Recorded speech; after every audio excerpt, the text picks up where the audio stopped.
Oi turma, bom dia, como vocês estão? Hoje, aula de filosofia do sétimo ano e vamos para as nossas dicas de estudo. Procurar um lugar calmo, silencioso, ventilado, fones de ouvido, material do lado de vocês e vamos para a aula. Hoje a gente vai falar sobre um filósofo, muito famoso na filosofia chamado Aristóteles. Aristóteles foi um dos mais importantes filósofos gregos e o principal representante da terceira fase da história da filosofia grega, a fase sistemática. Escreveu uma série de obras que falavam sobre política, ética, moral e outros campos do conhecimento e foi professor de Alexandre o Grande, no período de 356 a.C. até 323 a.C.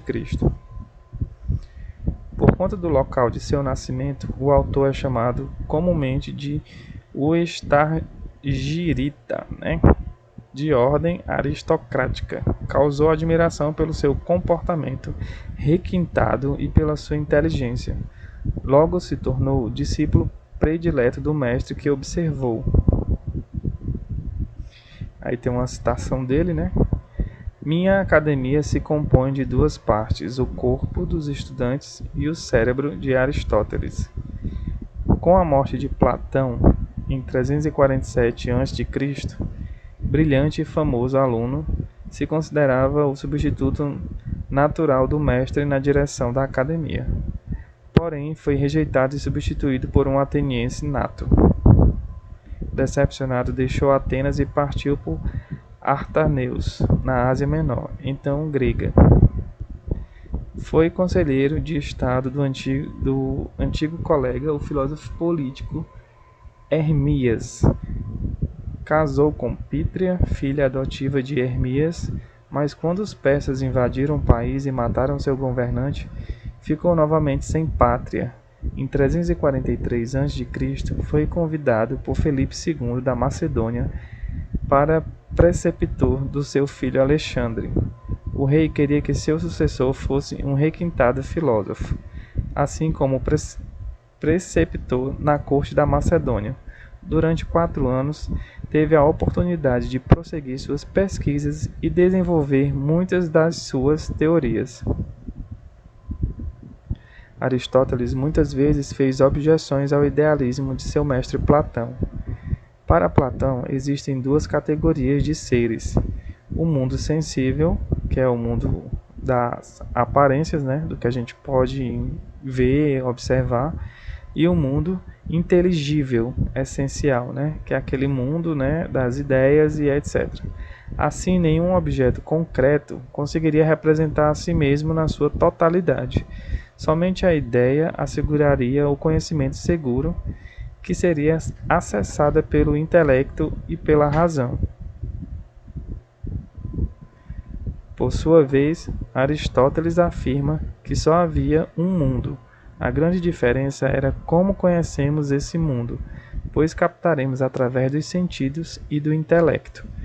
Ele cria o conceito de substância ao afirmar que não existe a ideia de um objeto e o dito objeto. Por sua vez, Aristóteles afirma que só havia um mundo. A grande diferença era como conhecemos esse mundo, pois captaremos através dos sentidos e do intelecto. E por fim, eu deixo a atividade com vocês, sobre o idealismo de Aristóteles. Diga quais as diferenças dele e dos outros filósofos, E vocês vão estar usando dois filósofos. Vão pegar os dois filósofos e vão comparar, com a ideologia de Aristóteles, Então a gente viu na aula de hoje que o Aristóteles, que era o discípulo de Platão, ele foi um dos mais importantes filósofos gregos e o principal representante da terceira fase da história da filosofia grega, a fase sistemática. Escreveu muitas obras, falando sobre política, ética e moral, que é exatamente esses pontos que eu quero que vocês façam comparações de outros filósofos com as ideias dele. E ele não tinha uma pátria própria, ele passou de país para país, procurando sempre levar o seu conhecimento, né, e compartilhar isso com outras pessoas. Fez objeções ao idealismo do seu mestre, Platão, né, porque para Platão existia duas categorias de seres, né, que era o mundo sensível e o mundo inteligível. Afirmava que só havia um mundo, né, que era fazendo a diferença lá do mestre dele, que era o mundo como conhecemos, pois captamos através dos sentidos e do intelecto, né, quer dizer, a partir da busca e da nossa forma de usar o nosso raciocínio para captar as coisas que estão em volta da gente, é que a gente consegue atingir esse intelecto e entender o mundo que nos cerca. O conteúdo da nossa aula vai estar disponível na escolapequenospassos.com.br. Lá você vai ter também acesso aos slides, né? E deixo todos um grande abraço e até a próxima.